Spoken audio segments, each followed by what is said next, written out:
Farm house వేదికగా BRS అధినేత KCR cadre కు ఎలాంటి సంకేతాలు ఇస్తున్నారు? ఇటీవలి కాలంలో పార్టీ నాయకులపై విరుచుకుపడుతున్న ఎమ్మెల్సీ కవితను కేసీఆర్ దారికి తెస్తారా? మరికొన్ని రోజుల్లో జరగనున్న స్థానిక సంస్థల ఎన్నికలకు సంబంధించి ఎలాంటి వ్యూహాలు రచిస్తున్నారు? మాజీ సీఎం కేసీఆర్ పార్టీలోని కీలక నేతలతో ఎర్రవల్లి ఫామ్ హౌస్ లో సమావేశమయ్యారు. ఈ సమావేశానికి కేటీఆర్, హరీష్ రావు సహా మరికొందరు కీలక నేతలు హాజరయ్యారు. స్థానిక సంస్థల ఎన్నికల్లో గెలుపు కోసం పార్టీ నేతలతో కేసీఆర్ చర్చలు జరిపినట్లు సమాచారం. అలాగే అసెంబ్లీ సమావేశాలు, కాళేశ్వరం ప్రాజెక్టు రిపోర్టు తదితర అంశాలు చర్చకు వచ్చినట్లు తెలుస్తోంది. మరోవైపు తెలంగాణ జాగృతి అధ్యక్షురాలు ఎమ్మెల్సీ కవిత తన తండ్రి బీఆర్ఎస్ అధ్యక్షుడు కేసీఆర్ ను కలుసుకున్నారు. కవిత చిన్న కుమారుడు ఉన్నత విద్య కోసం అమెరికా వెళ్లనున్నారు.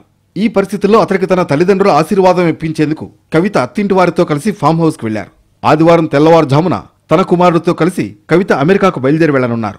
15 రోజుల పాటు కవిత అమెరికాలో ఉండనున్నారు. కుమారుణ్ణి అమెరికా యూనివర్సిటీలో జాయిన్ చేసి కొన్ని రోజులు ఆమె అక్కడే ఉండి అనంతరం హైదరాబాద్ కు తిరిగి రానున్నారు. ఇప్పటికే కవిత పెద్ద కుమారుడు అమెరికాలో ఉన్నత విద్యను పూర్తి చేసుకున్న సంగతి తెలిసిందే. ఇక తల్లిదండ్రుల ఆశీర్వాదం తీసుకున్న తర్వాత కవిత తన కుటుంబ సభ్యులతో కలిసి హైదరాబాద్ బయలుదేరి వెళ్లనున్నారు.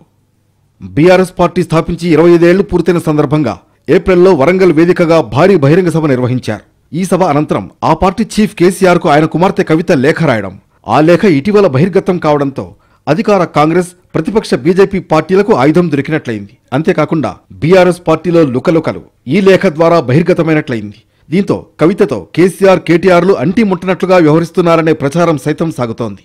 అలాంటి వేళ కవిత శుక్రవారం ఎర్రవల్లిలోని తన తండ్రి ఫామ్ హౌస్ కు చేరుకోవడం ప్రాధాన్యత సంతరించుకుంది.